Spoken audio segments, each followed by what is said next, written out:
Mahilig ba kayo sa photography pero hindi nyo ma-maximize ang gamit ng inyong DSLR o iba pang professional camera? From ISO, shutter speed, aperture at photography composition, maraming paraan para i-level up ang pag-utilize sa photography device. And well, sa dami ng high-tech at smartphones ngayon, alam nyo bang kaya nyo ring i-pursue ang inyong love for photography gamit lang ang inyong phone? Pero paano nga ba? Alamin natin ang ilang tips kung paano mas maging smart sa paggamit ng iyong gadgets at smartphones for photography mula sa ating bisita dito lang sa MIL 101. O ito mga ka-RSP, narito ang ilang basic photography tips kasama ang photography instructor at vice president ng Camera House na si Sir Robinson Ong Lo. Good morning, Sir Robinson, and welcome. Umaga, sir. Thank you so much for being with us this morning, sir. We have different cameras here. May mga terms tayo nabanggit kanina during the teaser. Yes. Pero paano ba maiintindihan ng isang pangkaraniwang tao ang paggamit o pagiging isang photographer? Ang photography, most of the time, ginagamit natin yan pang-preserve ng memories. Okay. So, kung wala ang photography, hindi natin ma-imagine ano yung itsura ng ating mga national heroes, past presidents. So, through the years, nag-umpisa yung photography sa manual. Okay, yan, manual. So, manual. So, yung manual, ibig sabihin, meron tayong film. Ayun. Naglalagay tayo ng film. Maglalagay tayo ng rolyo, ikot natin doon, then kakasa natin, pagkasa bago take ng picture. Okay. Pero through the years, nag-improve na siya. Okay. Through the years, naging digitized na siya. So kung makikita natin, ano yung difference ng film camera, dati may film, pero naging digital na versus memory card. Naging LCD na. LCD.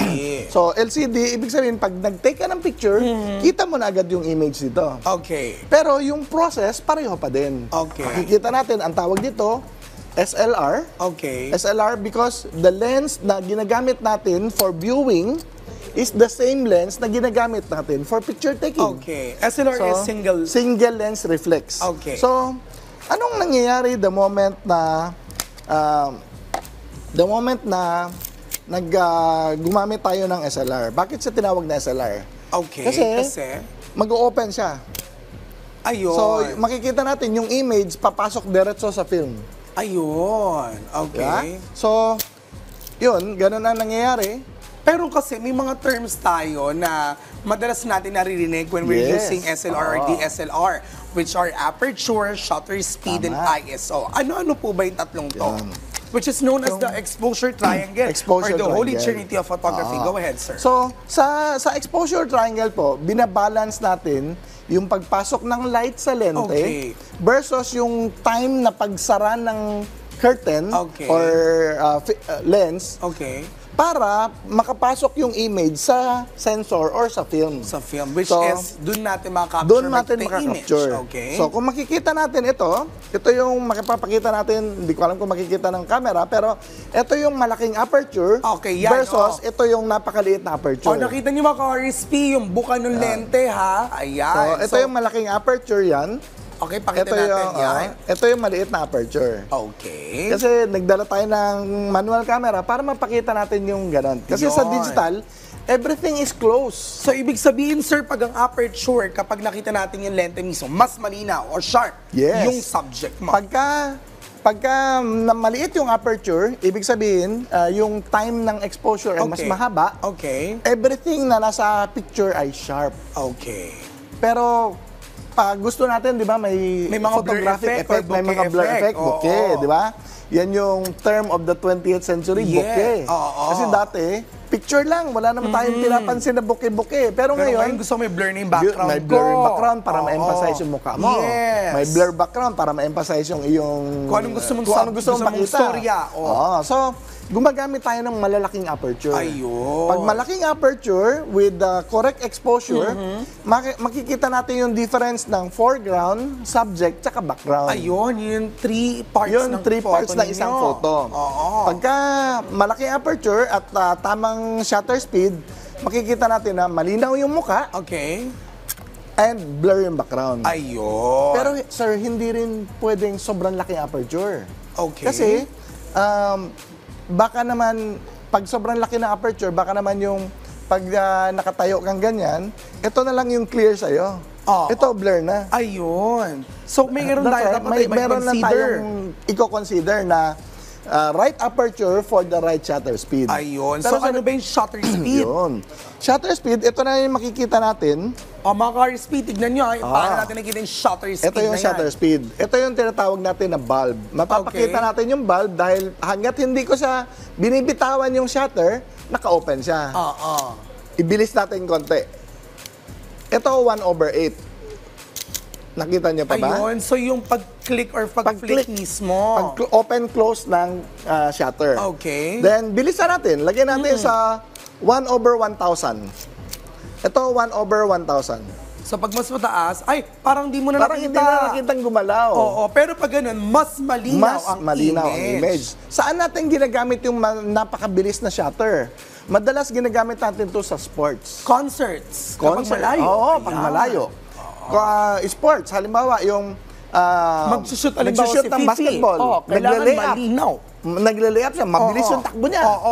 Pag akyat niya ng bola, dapat mabilis yung shutter para mablur mo yung moment. Ayun, talagang eksakto mong nakuha. Kumbaga sa electric pan, kahit mabilis yung ikot na sa number 3, malinaw. Ayun. Pero sir, paminsan-minsan naman, gusto naman natin, meron dramatic effect. Yung pag-lay up niya, kailangan makita mo yung shadow ng kamay, makita mo yung facial expression. Yun naman, ang ginagawa natin, binabagalan natin yung shutter para mag-create siya ng parang cinematic effect or shadow. Ayan, pag ganyan mo, kita mo, nagpa-follow siya. Huli na lamang, sir, yung ISO. Ang ISO ay sensitivity. Okay. Usually, yan ay kung gaano ka-sensitive yung film na dito nilalagay mo. Dito makikita kung gaano ka-importante ang ilaw. Yes, gaano ka-importante. Okay. Pag mataas ang ISO, medyo hindi siya sensitive sa ilaw. Pero may consequence. Ano mangyayari? Nagpipixelize yung image. Ayun, parang naging grainy. Ayun. Kaya dapat may liwanag ka para hindi, you don't need to adjust so much of your ISO. Pagka ang ISO naman, ang pinaka-ideal ISO is 100. Ang 100, very fine grain. Pero ang consequence naman, madilim naman. Madilim. Kaya kailangan may light ka pa. May light pa naman. Tataas mo na ng onti minsan yung ISO. Kaya lang baka biglang maging grainy. Cross-match mo siya. Ayun. So, nabanggit natin, sir, meron dalawang klase ng camera. Ito yung camera na nag-revolutionize from film, the SLR. From film. SLR pa rin siya. Naging digital SLR. DSLR. Ayan. And then ngayon, meron tayong... yung DSLR, naging mirrorless na. Ayun. Ano ba mirrorless na yan? Kung napapansin natin, yung DSLR, meron pa rin mirror. Okay. So, pag kiniklik natin, umaakyat pa rin yung mirror. Diba? Umaakyat pa rin yung mirror. Ayun, parang yung film talaga. Film talaga. Pero kung mapapansin natin sa mirrorless, tanggalin ang totally wala na. Pag click mo siya, wala ka na makikitang shutter. Wala ka na makikitang shutter, pero diretso na siya sa image sensor. Yun ang maganda doon. So, ano yung naging advantage ng mirrorless? Kung mapapansin natin, ang DSLR natin, napakakapal. Kapal. Ito, manipis na yung mirrorless. Okay. Manipis na. Ayan. At least, mga cars natin, marami nalaman. Yung mga photographers natin, hindi na kailangan magbit-bit ng napakabigat na gears. Okay. So, ngayon, manipis na. Ayun. And ano, sir, ang naging advantage pang pangalawa? Sa ngayon, ang camera natin ay videography and photography enabled na. Ayun. Pwede na siya mag-video. Okay. So, dati, pagka ginagamit natin yung SLR, para makapag-video tayo, iaakyat natin yung mirror. Nang matagal. Which kasi nag-overheat yung camera. Dahil sa tagal na nakaakyat siya. Pero ngayon, mirrorless, dahil wala nang mirror, wala nang mag-overheat, continuous ang video niya. Ayun. Nakaka-capture na tayo na ngayon hanggang 4K na 120 resolution. Ayun, napakaganda nun. Naku, dami natin nalaman patungkol sa photography for a few minutes at mga ka-RSP. Sana po ay marami kayo natutuhan sa paggamit ng photography. Even sa phone po ninyo, pwede niyo pa magamit yan, although automatic yan syempre, di ba? Pero mga ka-RSP, gusto natin pasalamatan of course Sir Robinson Onglo. Sana po sa susunod muli ay muli ka namin makasama para sa iba pang mga photography-related discussions. Kinagagalak ko po na maimbitahan. Nagpapasalamat po ako sa Federation of Philippine Photographers Foundation.